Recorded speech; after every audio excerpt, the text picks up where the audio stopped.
Hey, what's up YouTube? A little slightly different video today. Let's talk about a specific topic, and we're going to talk about sleep apnea with truck drivers. According to the SCHNEIDER policies, now I can't speak for every company, but I can imagine it's pretty much the same. Here's the thing about you have to ask a questionnaire, answer a questionnaire upon orientation and hiring and all that stuff, and a few weeks later, after you started working, somebody's at SCHNEIDER is going to require you to take a sleep apnea test depending on how you answer those questions. For me, I answered the question to have you ever snored. I answered yes to having to ever snore in my life. Yes, I've snored. I haven't been I don't know if I snore now, obviously. I don't wake myself up or anything, so I don't hear myself sleeping. And during the later parts of my marriage, my wife never really said anything about me snoring much anymore, but apparently at one point I used to snore a lot and saw logs. I woke myself up a couple times. But then I found out later it was a combination to me being fat. So obviously if you're fat, you got sleep apnea, right? So anyway, the point is I had to take a test, a sleep study test, and I had the option of scheduling with my doctor, going home, scheduling with my doctor, taking time off, and getting the test done. Or the company iSleep will set you up with an at-home test, which you take while you're in the truck. Now I'm gonna tell you right now that at-home test is full of shit. I truly believe no matter what, if you take their at-home test, you're going to fail, and you're going to have to pay $1,000 plus for your machine. Now, if you have insurance through SCHNEIDER at the time, SCHNEIDER's insurance will cover it. I didn't at the time, so I wound up just paying for it. I paid like $1,100 total for this damn thing.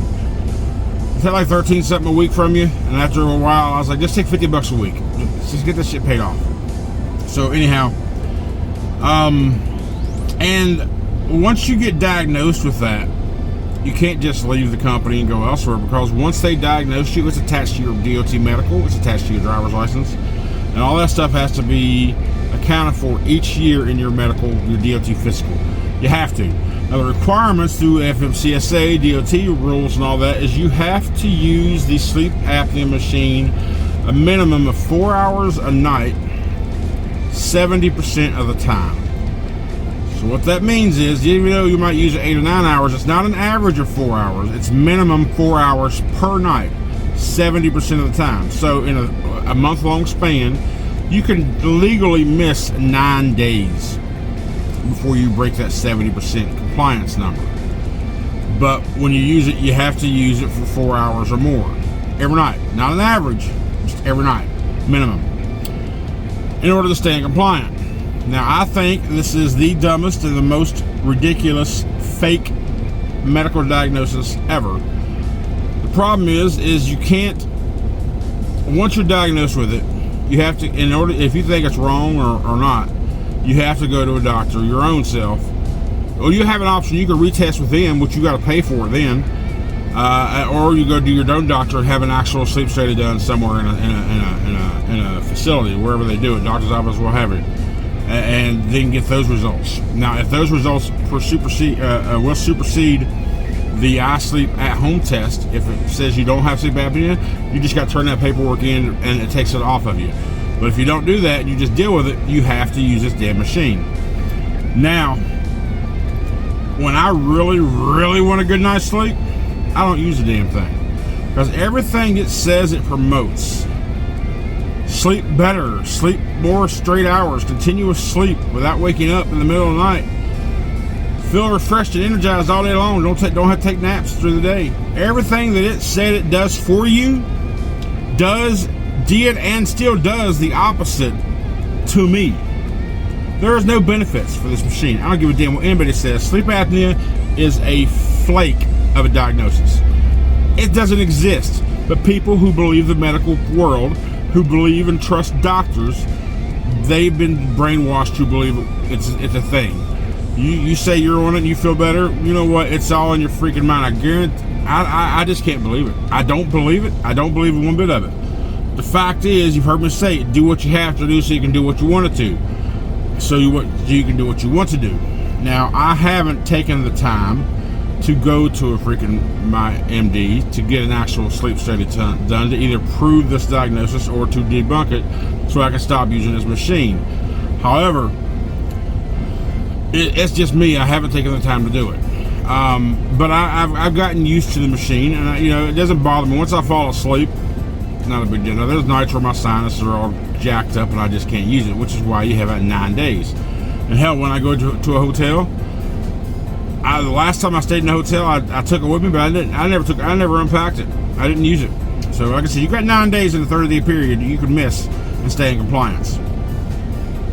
But that's a sad thing. You can't just leave your company and go somewhere else because it's attached to your DOT now. It's there. So you can't do anything about it.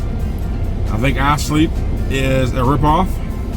I think Schneider's way of handling things is, I don't see how it benefits Schneider at all, to be honest. But it is what it is.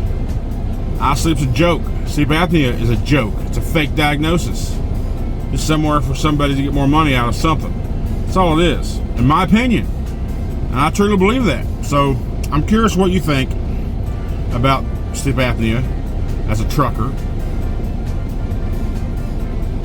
And if you think I'm just an idiot, whatever. I don't trust doctors. Never have. I'm never going to. I'm just not going to. You can have your argument for it if you want. If you feel great about it, then hey, who the hell am I to tell you any different? I'm just telling you my personal thoughts and feelings about this topic. I think it's bullshit, 100%. But if you want to continue to keep your CDL or drive a truck, you have to comply.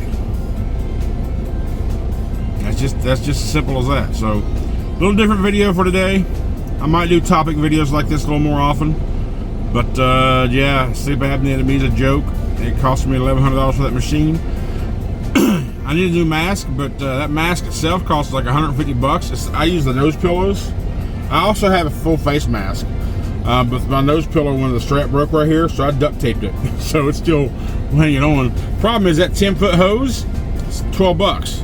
That little nose pillow head bracket gear, it's $120. It's fucking ridiculous. Talk about money grabbing, man. It's just plastic. Anyhow, that's it for today. I'm gonna continue on down my. I did find out I absolutely cannot deliver early. So my week's gonna only have 2 loads this week. I can't deliver early. I have to wait till Tuesday, 10 a.m. to deliver that load, and I won't be able to get another load on this pay week. So this pay week's only gonna have 2 loads for like $2,500. I might break even, run at cost this week. Whatever. It is what it is, man. So. Anyway, let me know what you think about your sleep apnea stuff. If you have it, how you feel about the machines. If you think it's a joke like I do, what have you. And I appreciate all you watching. We'll see you next time.